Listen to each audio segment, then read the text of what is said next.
Hello बच्चों, तो इस वीडियो में हम बात करेंगे रे ऑप्टिक्स का टॉपिक कंपाउंड माइक्रोस्कोप। देखिए, हमने लास्ट वीडियो में पढ़ा है सिंपल माइक्रोस्कोप, जिसमें सिंपली क्या होता है, एक उत्तल लेंस होता है जिसमें किसी ऑब्जेक्ट को उसके ऑप्टिकल सेंटर और फोकस के बीच में रख दिया जाता है और उसका प्रतिबिंब बन जाता है।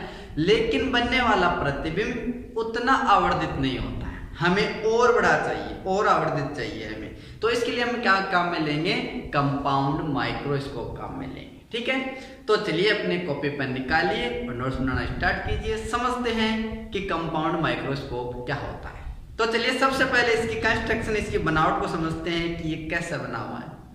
तो देखिए, इसके अंदर दो पतले उत्तल लेंस काम में लिए जाते हैं। कितने लेंस काम में लिए जाते हैं? दो पतले उत्तल लेंस काम में लिए जाते हैं। और दोनों पतले लेंस जो है वो कैसे होते हैं, वो दोनों समअक्ष यानी कोएक्सियल और अवर्णक उत्तल लेंस होते हैं। यानी इसका मतलब है कि इन दोनों उत्तल लेंस की जो मुख्य अक्ष है वो संपाती होती है, यानी एक ही मुख्य अक्ष पर दोनों उत्तल लेंस होते हैं, जिसमें एक उत्तल लेंस बड़ा होता है और एक छोटा होता है। क्लियर इतना? चलिए अब आगे बात करते हैं कि इसमें जो आपका छोटा उत्तल लेंस है वो उत्तल लेंस ऑब्जेक्ट की तरफ रखा जाता है, यानी वस्तु की ओर रखा जाता है, जिसकी फोकस दूरी बड़े वाले लेंस की तुलना में बहुत ही कम होती है। अब यहाँ पर एक सवाल आता है कि ये छोटा लेंस ही क्यों रखते हैं हम, ऑब्जेक्ट की तरफ बड़ा क्यों नहीं रखते हैं? तो देखिए, माइक्रोस्कोप का उपयोग किस में लेते हैं? माइक्रोस्कोप का उपयोग हम किसी भी सूक्ष्म वस्तु को देखने के लिए करते हैं। तो सूक्ष्म वस्तु से आने वाली जो प्रकाश किरण है वो छोटे से ज्यादा बेटर रहेगी। ठीक है, यानी इससे अपवर्तन होगा तो ज्यादा सही रहेगा, इसलिए यहाँ पर छोटा काम में लेते हैं। ठीक है, दूसरी तरफ इसके लगा होता है एक बड़ा लेंस, ठीक है, जो हमारे आंख के नजदीक होता है, जिसे हम देखते हैं, जिसे हम अभिनेत्र लेंस भी कह सकते हैं। इसको क्या कहेंगे? ऑब्जेक्टिव लेंस, और इसको कहेंगे हम अभिनेत्र लेंस, क्योंकि आंख के नीचे है। इसके ऑप्टिकल सेंटर को मान लेते हैं, इसको हम ई मान लेते हैं। ठीक है, क्योंकि ये आंख के नजदीक है। अब इसकी जो फोकस दूरी है वो इसकी तुलना में क्या होती है? ज्यादा होती है। ठीक है, अब चलिए आगे समझिए हम किस प्रकार के इसके किरण पथ को समझेंगे। तो समझिए जरा इसको।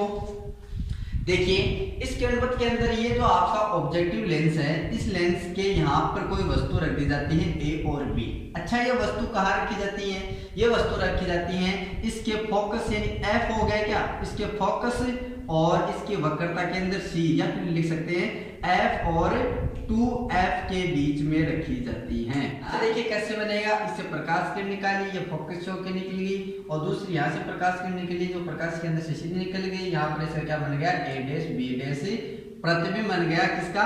एपी का। ठीक है, अब यहाँ पर ए डैश और बी डैश जो है वो इस अभिनेत्र लेंस के लिए काल्पनिक वस्तु की तरह कार्य करेगी। ठीक है, यानी इसके लिए तो ये क्या है? ऑब्जेक्ट है, वस्तु ही है। तब ये इसका इमेज बनाएगी, यानी ए डैश और बी डैश की जो वो इमेज बनाएगी, वो कैसे बनाएगी?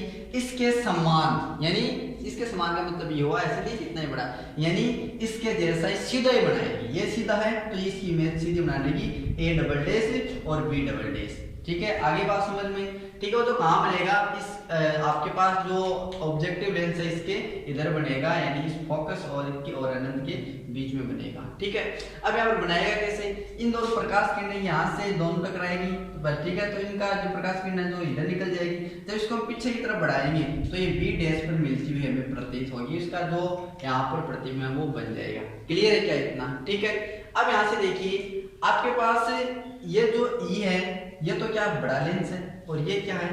छोटा लेंस है। ठीक है, तो अब हम यदि इसकी आवर्धनता की बात करें तो आवर्धनता का फॉर्मूला क्या होता है? किसी भी ऑप्टिकल इंस्ट्रूमेंट के लिए आवर्धनता का फॉर्मूला क्या होता है? हम फॉर्मूला सिंपली लिख सकते हैं m इक्वल्स टू प्रतिबिंब a डैश b डैश, ये वाले प्रतिबिंब a डैश b डैश द्वारा आंख पर बना कोण और वस्तु ab द्वारा आंख पर बना कोण। अच्छा, ये बना कोण कौन सा होगा? ये होगा आपका विजुअल एंगल, यानी दर्शन कोण होगा। ठीक है, ध्यान रखना कौन सा कोण होगा? दर्शन कोण होगा।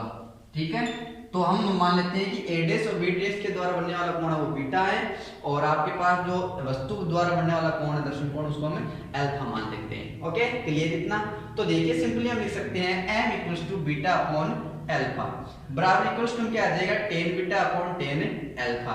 यहाँ से देखिए थीटा जो है वो बहुत ही कम है, तो थीटा यदि बहुत ही कम हो तो सिंपली हम थीटा को टेन थीटा के इक्वल मान सकते हैं। तो यदि हम टेन थीटा लगाएं बीटा के लिए और अल्फा के लिए, तो देखिए बीटा जो है इसके लिए इमेज ये बनी है क्या, ठीक है। तो इसके लिए इमेज ये बनी है, तो ये आपका जो ई लेंस है, इस लेंस का जो बीटा, यानी बीटा क्या है, ए डैश बी डैश द्वारा आपका बना हुआ कोण, इसके द्वारा बना हुआ आर्क पर कोण। अच्छा ये बात और ये बात सेम ही है क्या भाई, इस पर टेन लगाए हम या फिर इस पर टेन लगाए, एक ही बात है, तो हम यहाँ पर टेन लगा देते हैं, दोनों पर लगा देते हैं। चलिए देखिए एम इक्वल्स टू क्या लिख सकते हैं, A dash upon A dash B dash, A dash B dash का मतलब ये रहा ए डैश बी डैश अपॉन में क्या आ जाएगा ई ए डैश, तो यहाँ पे क्या लिख सकते हैं ई ए डैश। अरे टेन होता है ना यहाँ पर आधार, ये तो क्या होता है आधार, और ये क्या होता है लंब होता है आपका, ठीक है।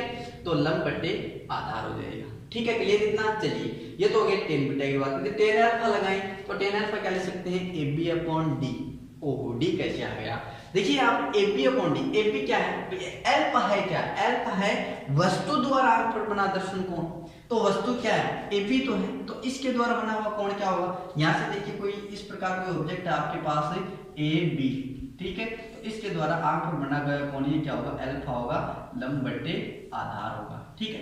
तो यानी ए बी अपॉन डी, यानी ये दूरी डी, ये दूरी डी कैसी हुई सर, ये दूरी जो वो डी कैसी हुई, ये इस वस्तु को हम हमारे आंख की न्यूनतम दूरी पर रखते हैं। आंख की न्यूनतम दूरी कितनी होती है 25 सेंटीमीटर, जिसे हम डी से लिखते हैं, और हमारे दृष्टि की जो अधिकतम दूरी होती है जिसे हम साफ देख पाते हैं वो कितनी होती है, वो होती है अनंत, ठीक है। तो देखिए और इस स्थिति में एक चीज का भी ध्यान रखना आप, यहाँ पर देखो एफ ओ जो है आपका, और ये आपकी इस बिंब की दूरी है, बिंब की दूरी क्या है यू नॉट, वो क्या होगी ग्रेटर देन होगी एफ नॉट की तुलना में, ठीक है भाई, इससे इधर रखा गया है, ठीक है। और यहाँ पर भी आप इस चीज का भी ध्यान रखना कि यहाँ पर बनने वाला जो प्रतिबिंब वो कहाँ बना है, यानी ये प्रतिबिंब बना है क्या आपका, ये प्रतिबिंब क्या है वी ई है क्या, ये क्या होगा लेस देन होगा किसकी तुलना में होगा एफ ई, फोकस की तुलना में, इसका जो फोकस है एफ ई इसकी तुलना में लेस देन होगा, ठीक है, एक चीज की तुलना में, तो इसकी तुलना में ये वस्तु ये ग्रेटर देन होगी, ठीक है। तो यहाँ से देखिए ए बी अपॉन क्या आ जाएगा डी आ जाएगा, क्लियर इतना। तो हम सिंपली इसको लिख सकते हैं A dash B dash upon A B और D upon E A dash, ठीक है, क्लियर इतना। चलिए और सिंपली मैंने नीचे लिखा भी है कि आपके पास जो बनने वाला दर्शन कोण है वो एल्फा, वो एल्फा सिंपली हम लिख सकते हैं ए बी अपॉन डी। चलिए अब इस फॉर्मूले में सारे मान रख दीजिए जितने भी मान हैं, और उस मान को हम काट के चिन्ह परिपाटी के अनुसार रखते हैं। चलिए देखिए कैसे रखेंगे, ए डैश बी डैश क्या है, ध्यान से देखिए ए डैश और बी डैश ये प्रतिबिंब है क्या, ये क्या है प्रतिबिंब है, किसके लिए इस आपके ऑब्जेक्टिव लेंस के लिए, तो यानी प्रतिबिंब की दूरी क्या हो जाएगी वी नॉट हो जाएगी, क्या इसके लिए वी नॉट हो जाएगी, इधर की दूरी क्या लेते हैं हमेशा नेगेटिव लेते हैं, तो माइनस वी नॉट हो जाएगी, ठीक है। लेकिन यहाँ पर माइनस नहीं होगी क्योंकि हमें तो इसके लिए चाहिए ये, ठीक है, तो इसके लिए क्या हो जाएगी, सॉरी इस ओर की दूरी तो पॉजिटिव लेते हैं, सॉरी इस ओर की दूरी क्या लेते हैं हम पॉजिटिव लेते हैं, तब ये वी नॉट आएगा, मतलब यहाँ पर वी नॉट कैसे आएगा, चलिए यहाँ पर वी नॉट आ गया, अपॉन में हम माइनस यू नॉट, यानी यहाँ पर हमने ए बी को लिखना है, ए बी क्या है ये देखिए आपका क्या है बिंब है, और बिंब की दूरी मैंने क्या लिखी है यू नॉट, और इधर की दूरी क्या लेते हैं नेगेटिव लेते हैं, तो माइनस यू नॉट आ जाएगा। अब बात करते हैं यहाँ पर डी की न्यूनतम दूरी की, तो इसकी दूरी कितनी है ये भाई, इसकी तो दूरी लिखेंगे यहाँ पर डी, ठीक है, तो हमने यहाँ पर एल्फा का मान लिखा था, तो ये तो है डी इसकी दूरी, तो यहाँ पर ये डी है, ठीक है, तो ये डी है, इधर की दूरी क्या लेते हैं माइनस में, तो हम क्या लिख देंगे यहाँ पर डी क्या लिख देंगे माइनस में लिख देंगे। यदि ई ए डैश की बात करें तो ई ए डैश ये क्या है, इसके लिए आप क्या होगी भाई, इसके लिए तो क्या है एक काल्पनिक वस्तु है, तो काल्पनिक वस्तु की दूरी क्या होगी यू ई, ई के लिए यू ई होगी, इधर की दूरी क्या लेते हैं नेगेटिव, तो हम लिख देंगे माइनस यू ई। अरे क्लियर है क्या, बताओ कमेंट करके बताओ नहीं, ठीक है। आगे आ जाएगा इक्वल्स टू, इसको सरल करेंगे तो minus V naught upon U E और डी अपॉन यू नॉट, और वहां आ जाएगा यू ई, ठीक है, क्लियर इतना। चलिए ये आवर्तनता का हमारा क्या आ गया फॉर्मूला आ गया, अरे क्लियर है क्या इतना। चलिए अब देखिए दो केस बनते हैं, केस नंबर तो 1 है कि जब अंतिम प्रतिबिंब जो बना है ए डैश ए डबल डैश और बी डबल डैश, अंतिम प्रतिबिंब दृष्टि की न्यूनतम दूरी पर बनता हो, दृष्टि की न्यूनतम दूरी डी पर बनता हो क्या, इधर ही तो बनेगा हमेशा, ये इधर बनेगा इस लेंस से तो इधर बनेगा, तो डी पर बनेगा, और कैसा होगा माइनस, यानी अब प्रतिबिंब की दूरी हमको किसे लिखेंगे इसके लिए वी ई लिखेंगे, लेकिन यहाँ पर वी ई की वैल्यू क्या होगी माइनस डी होगी, क्या इधर की दूरी हम माइनस लेते हैं, और यहाँ पर कहा है कंडीशन में कि न्यूनतम दूरी पर, तो हम सिंपली लिख सकते हैं v equal to minus B, कुछ नहीं करना है, लेंस का फॉर्मूला जानते हो 1/v minus 1/u equals to 1/स्मॉल f। किसके लिए? इस आपके अभिनेत्र लेंस के लिए। तब आपका लिख दो, इसमें सारे मान रख दो, तो 1/v v आ जाएगा यहाँ पे, ठीक है, ue आ जाएगा, fe आ जाएगा।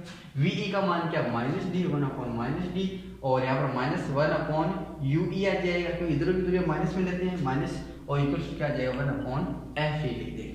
क्लियर है क्या इतना? चलिए, या फिर इसको सिंपली सरल करके इसको ऐसे लिखते हैं 1/ue minus 1/fe plus equals to 1/fe plus 1/d, ठीक है। चलिए, या फिर इसको सरल करें तो हम ue इक्वल टू क्या लिख सकते हैं? ue इक्वल टू लिख सकते हैं FED/FE प्लस d, ठीक है। ये किसकी वैल्यू आई है? हमारे पास ue की वैल्यू आई। ue जानते हो ना, क्या है ue? यहाँ पर देखो डायग्राम के अंदर देखो, ue क्या है आपके पास, बताओ ue इसके लिए जो ये आपका बनेगा वो है ue, ठीक है। ये तो इसके लिए तो काल्पनिक ही है, e के लिए तो ये होगा, इसके लिए काल्पनिक वस्तु तो, ठीक है। तो ये v ये नहीं है, ue है, ठीक है। तो ue आ जाएगा, ue की वैल्यू उठाकर यहाँ रख दो, कहाँ गई? यहाँ रख दो, ue की वैल्यू यहाँ रखोगे तो आपके पास ये आवर्तन सूत्र आ जाएगा m equals to minus v0/u0 और मल्टीप्लाई में आ जाएगा 1+d/fe। तो ये इस कंडीशन के लिए आवर्तनता आ गई। दूसरी कंडीशन और बनती है कि जब आपके पास इमेज जो अनंत पर बनती हो, तब यहाँ तो न्यूनतम दूरी पर बनी थी, वहां पर क्या होंगे? अब इमेज अनंत पर हो, अब इमेज अनंत पर हो मतलब इमेज की जो डिस्टेंस है वो कितनी हो जाएगी? अनंत, उधर की दूरी है माइनस में लेंगे तो हम सिंपली लिख देंगे v इक्वल्स टू माइनस अनंत, वहां पर रख दीजिए इसी फॉर्मूले में 1/-अनंत minus 1/-ve equals to 1/fe, ठीक है। ये ue है, ठीक है। अतः ue इक्वल्स टू क्या हो जाएगा आपका? fe आ जाएगा, ue इक्वल्स टू ये हो जाएगा, ठीक है। फॉर्मूले में रखोगे तो फॉर्मूला क्या आ जाएगा? m equals to minus v0/u0 और मल्टीप्लाई में क्या आ जाएगा? d/fe। ये तो आगे हमारी न्यूनतम दूरी पर बनने वाला वो प्रतिबिंब, वो a' b' न्यूनतम दूरी पर बन रहा है, a'' b', ठीक है। और ये फॉर्मूला आ जाएगा आपके पास जब ये कहाँ पर बनता हो, ये तो बनता है अनंत के लिए और यह न्यूनतम दूरी के लिए। क्लियर है क्या इतना? ठीक है, समझ में आया कि कंपाउंड माइक्रोस्कोप क्या होता है। आपको सबसे पहले इसकी बनावट याद रखनी है कि आपके पास दो लेंस होंगे, संयुक्त रूप से दो लेंस होंगे, इसको संयुक्त सूक्ष्मदर्शी कहते हैं। एक छोटा होगा, एक बड़ा होगा, बड़े की तुलना में छोटे की फोकस दूरी कम होगी, ठीक है। ये ऑब्जेक्ट की तरफ रखेंगे, ये आंख की तरफ रखेंगे, ठीक है। क्लियर है क्या इतनी? ठीक है। और यहाँ पे इमेज को रख देना, मिलता है कहाँ रखना है, कैसी इमेज बनेगी, और इसके द्वारा एक और इमेज और बना देगी। ये इमेज जो बनने वाले है वो हमेशा कैसी बनेगी? उल्टी बनेगी, वास्तविक बनेगी, छोटी बनेगी। इसके द्वारा ये प्रतिबिंब बनेगा आपका, वो क्या होगा? वो बड़ी होगी और उल्टी होगी, ठीक है। ये आपके पास क्या हो गया? Compound microscope. टोटल मैंने बता दिया है, बनावट, इसकी संरचना, किरणपथ, इसकी आवर्तनता। तो आई होप कि आपको वीडियो पसंद आया होगा। वीडियो पसंद आया तो लाइक, अपने दोस्तों के साथ शेयर करें। फिलहाल आज के वीडियो में इतना ही, मिलते हैं नेक्स्ट वीडियो में, तब तक के लिए टेक केयर।